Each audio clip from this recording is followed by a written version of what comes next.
Anies Baswedan jadi rebutan usai dilirik PDI Perjuangan untuk ditimbang jadi calon gubernur Jakarta.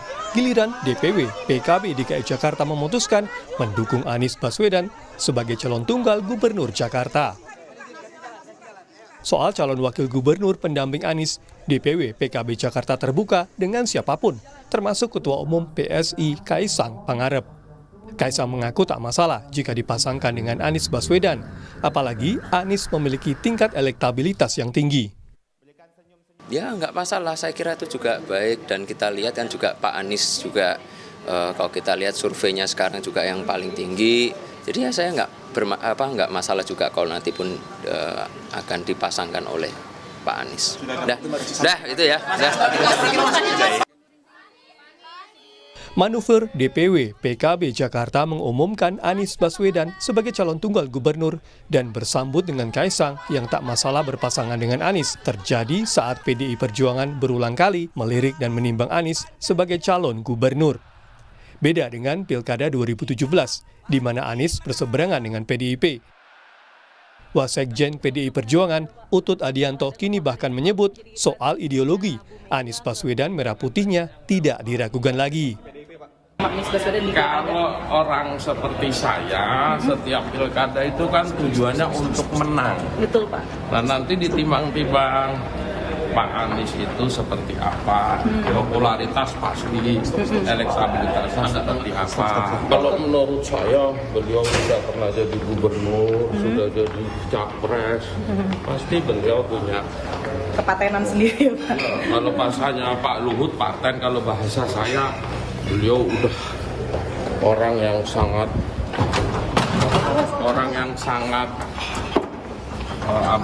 sudahlah merah putihnya nggak diragukan. Selain faktor elektoral, pengamat politik menilai faktor Jokowi dan residu Pilpres akan menjadi pertimbangan PDIP untuk menentukan calon gubernur, termasuk menimbang nama Anies Baswedan. Bagaimanapun Jakarta sangat krusial dan residu Pilpres belum sepenuhnya berakhir. Jadi siapapun calon yang akan diasosiasikan sebagai figur yang didorong oleh Jokowi atau Prabowo itu akan mendapatkan scrutiny ya, dari PD Perjuangan. Dan kalau misalnya itu yang terjadi, Anies Baswedan lagi-lagi mendapatkan privilege, keuntungan. Jika konstelasi politik Pilpres tereplikasi ke Pilkada Jakarta 2024, figur Anies Baswedan bisa jadi rebutan partai politik. Namun, peta koalisi masih terlampau cair meski Pilkada tinggal 5 bulan lagi. Tim Liputan, Kompas TV. Di saat PDI Perjuangan tengah melirik dan menimbang Anies Baswedan untuk diusung di Pilkada Jakarta, muncul wacana menduetkan Anies dengan Ketua Umum PSI Kaisang Pangarep. Apakah wacana duet Anies Kaisang muncul untuk menghadang PDI Perjuangan dalam menggait Anies?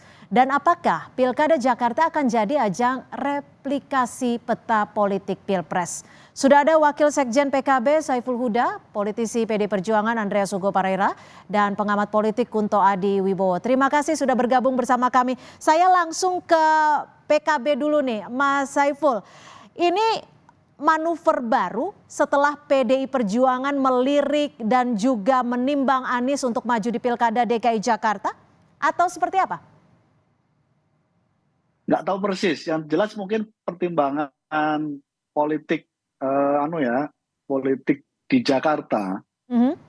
Karena sampai hari ini Des Pilkada DPP belum mendapatkan tembusan surat dukungan dari DPW PKB DKI. Karena secara tahapan memang ini baru tahap pertama dalam pilkada ini. Kebetulan PKB sudah punya mekanismenya yang ajak harus dipatuhi oleh semua struktur partai. Jadi hari ini DPW baru memutuskan untuk mengusung Mas Anies Baswedan, dan setelah itu kita tunggu suratnya. Kebetulan saya termasuk dari 9 tim Des Pilkada DPP belum mendapatkan tembusan dukungan dari DPW PKB DKI terhadap Mas Anies Baswedan. Jadi secara tahapan memang masih ada tahapan lagi.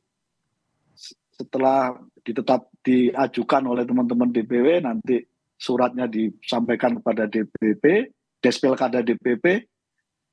Nanti baru ada tahap yang hampir ada 3 tahap berikutnya. Tapi pasti sebelumnya sudah ada diskusi dong, Mas Saiful? Pertimbangannya kah? Belum. Sama sekali? Saya juga belum. Des Pilkada DPP belum dapat penjelasan detail menyangkut soal DPW PKB untuk mengusung Mas Anies Baswedan.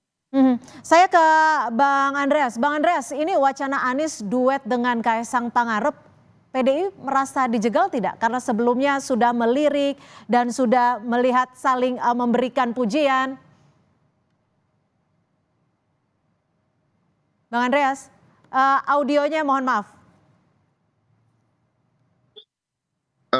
Ya pertanyaan, silakan. Apakah Pak Anies berminat gitu sama Pak Kaisang untuk berdua dengan Pak Kaisang?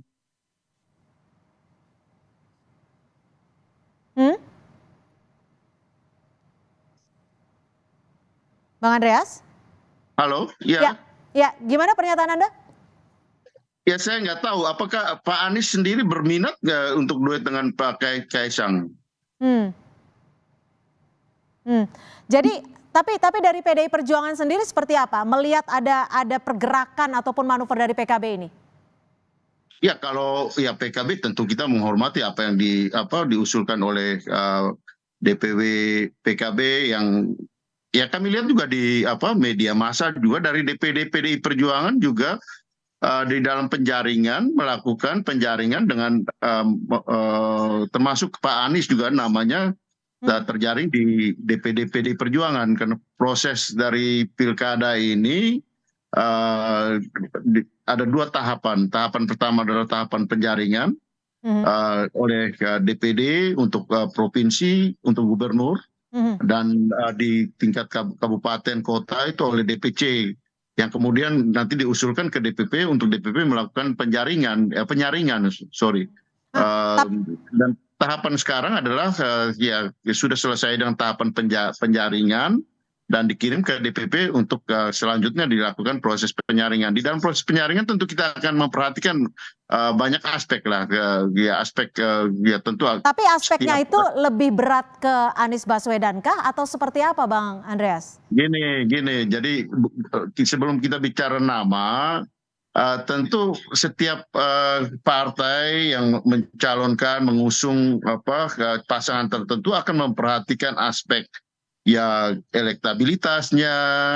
Di situ kan kita perhatikan modal sosial dari si calon tersebut. Tentu dukungan politiknya, dukungan politik itu ya dukungan dari partai-partai untuk menggenapi jumlah minimal 20% dengan partai mana gitu. Kemudian juga tentu ya kita harus tahu bahwa di dalam pilkada ini ya faktor dukungan finansial itu penting gitu, sehingga tapi ya mungkin kalau Pak Anies tidak ada masalah soal itu gitu. Tapi aspek modal sosial, modal politik itu akan menjadi faktor yang penting untuk dipertimbangkan karena kita mau mencalonkan orang yang bisa memimpin dengan baik dan kemudian memenangkan pilkada itu. Oke, saya ke Pak Kunto. Pak Kunto, kalau Anda melihat dari pergerakan PKB ini, Anda membacanya seperti apa? Duet Anies Kaisang ini secara DNA memungkinkan tidak? Atau ini hanya sekedar jalan untuk menjegal PDI Perjuangan? Ya, yang pertama saya apresiasi dengan pergerakannya PKB yang bisa menggocek gitu kan, kalau bahasa anak muda sekarang, punten Kang Saiful Huda gitu. Bisa menggocek konstelasi politik di Jakarta yang sampai sekarang adem ayem aja gitu kan. Dengan paling tidak pergerakan PKB ini membuat banyak partai yang kemudian mengintensifkan komunikasi politiknya untuk membangun koalisi, karena catatannya di Jakarta tidak ada satupun partai yang bisa maju sendirian gitu Mbak. Lalu kemudian kalau soal, tapi kan ini tadi dari Kang Saiful Huda kan jelas bahwa bahkan di DPP sendiri pun belum menerima surat tembusan gitu.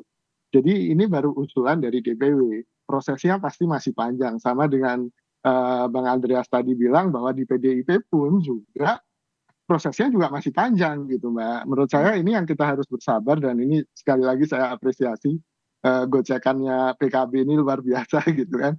Jadi lebih hangat lagi isu soal Pilkada Jakarta. Apalagi ditambah dengan isu Mas Kaisang gitu kan.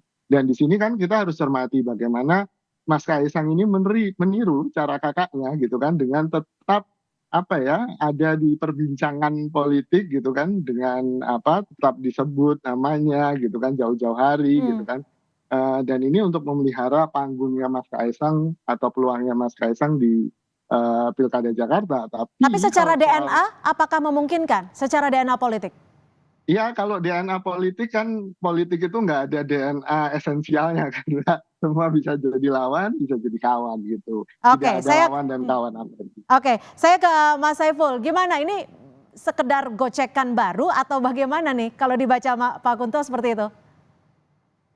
Makanya saya juga mau nanya ke teman-teman DPR PKB Jakarta. Kan memang tahapannya penjaringan, dan salah satu nama yang terjaring, yang daftar ke DPR PKB Jakarta adalah Mas Anies Baswedan. Tapi segitu seksikah nama Anies Baswedan sehingga PKB langsung langsung bersuara seperti itu, bersuara keras, langsung mengusung? Ya tentu kita hormati ya. Pasti teman-teman DPW PKB Jakarta sudah mempertimbangkan banyak faktor. Tapi setahu saya memang simpatisan, kader dan pengurus PKB di DKI mengapresiasi prestasi Mas Anies 5 tahun jadi gubernur gitu, dan sampai hari ini popularitas, elektabilitas beliau juga tetap terjaga. Mungkin itu juga yang menjadi pertimbangan akhirnya mereka akan mengusulkan keputusan mereka mengusung Mas Anies untuk diserahkan kepada Despilkada DPP. Oke, saya ke Bang Andreas. Bang Andreas, kemarin kan Pak Utut sempat bilang peluang PDI Perjuangan untuk mengusung Anies ini artinya kalau bisa disimpulkan yang penting elektoral, asal bisa menang. Itu bagaimana? Apakah ini suatu statement untuk mengartikan asal bukan orangnya Jokowi dalam tanda kutip? Saya kira Anda membantah sendiri apa yang tadi disampaikan. Tidak ada hubungannya antara elektabilitas Anies dengan menghadang orang Jokowi gitu. Memangnya orangnya Jokowi harus selalu menang gitu? Kan tidak juga gitu kan. Jadi di sini kan sebenarnya Anies ini figur yang memang ya kita tahu bahwa Anies ini figur yang ya masih dominan dari segi elektabilitasnya. Yang terjadi kan justru orang mau mendompleng ke Anies kan di sini, sama seperti di Pilpres kemarin gitu kan. Ini kan ya mau mereplikasi tadi kan Mas Kunto sampaikan, ini replikasi ini dengan ya mendompleng siapa yang membutuhkan siapa sebenarnya di dalam proses sekarang ini gitu kan. Kalau kita lihat di sini kan justru ya kalau Mas Kaisang menyampaikan itu kelihatan sekali bahwa dia membutuhkan Anies gitu, mendompleng ke Anies gitu. Apakah ini kemudian cara untuk menjegal yang lain? Saya kira ya Mas Anies itu politisi yang matang dan paham persoalan. Kita tahu bagaimana kritik-kritik Mas Anies terhadap proses di dalam Pilpres kemarin gitu. Oke, tapi gini Bang Andreas. Termasuk proses sebelumnya yang terjadi sebelumnya, dan ini pun replikasi ini pun terjadi juga gitu di dalam ya menuju ke Pilkada DKI ini gitu. Oke, tapi gini Bang Andreas. Lihat ini transparan gitu, ya, terbuka. Saya potong, maaf. Kalau kita flashback ke belakang, sempat ada saling puji Anies Baswedan. Tapi kalau kita flashback juga di Pilkada 2019, di Pilpres 2024, Anies ini kan di gerbong yang berbeda secara politik maupun ideologis dengan PDI Perjuangan. Ya, Pilkada itu kan figur yang kita lihat di sini kan figurnya. Ya tadi kan Anda sendiri yang mengatakan bahwa Mas Utut menyampaikan itu, artinya penilaian terhadap figur itu ya di sini antara Pak Anies dengan dukungan yang diberikan kepada Pak Anies pada tahun 2019 dengan situasi yang kita semua sudah tahu bahwa ada ya di situ sangat dominan yang namanya politik identitas dan yang lain-lain yang berkembang pada saat itu, ya alhamdulillah puji Tuhan bahwa sekarang ini kita berharap bahwa itu tidak terjadi lagi yang namanya politisasi politik identitas itu gitu. Dan di sini ya dengan menampilkan cara berpolitik yang ya lebih elegan dengan menempatkan perform politik, kinerja politik. Ya saya kira di sini membuktikan bahwa ya Pak Anies bisa diterima oleh yang lain juga gitu.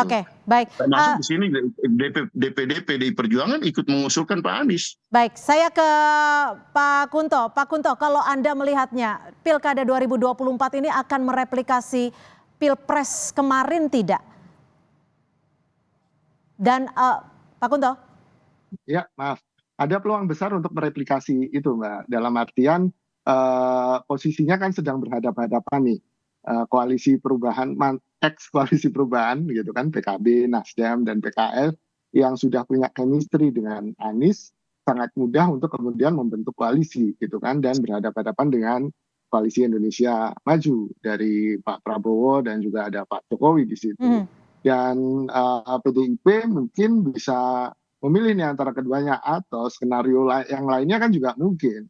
PKB mungkin sama PDIP mumpung ada dua petingginya di sini kan, nanti habis ini ngobrol gitu kan. Atau sangat mungkin PKS dan Nasdem sendirian gitu kan, karena mereka juga punya nama-nama yang lain. Sehingga ini skenarionya masih banyak Mbak yang mungkin terjadi gitu.